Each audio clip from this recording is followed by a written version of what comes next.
Three filters, all human leads that we use inside Tesoro AI. The first one is production readiness. Second one is independent delivery. The third one, communication under ambiguity. None of this is automated. The top 5% of Latin AI engineers clear all these three.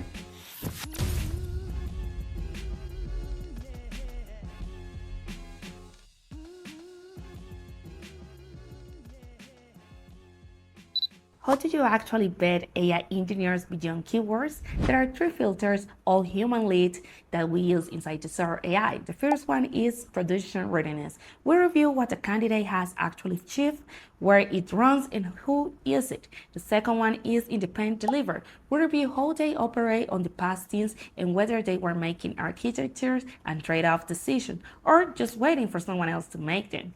The third one, communication under ambiguity. We hold structured conversations about how they handle scope changes and shifting briefs.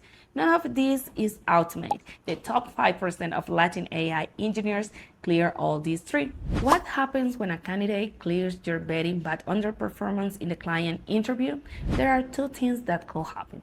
We debrief inside 24 hours and adjust the brief if the interview surfaced a real gap. But if the gap was inside our vetting, we pause that candidate type until the filter is fixed. The responses is fewer candidates with sharper contests. Never more resumes pushes faster. How do you keep the shortlist short without losing strong candidates? The shortlist is 3 to 5 people. At that site, every candidate has cleared every filter. Going to 7 or 10, they lose the work the client did to define the role. Shorter shortlists move faster and produce higher offer acceptance rates because every candidate is genuinely viable. What does your feedback loop with the client looks like during the search? We have 4 steps in a continuous cycle: context, vet, feedback, refine. The client tells us what matters beyond the job description. We vet candidates against those criteria. The client shares what worked and what did not.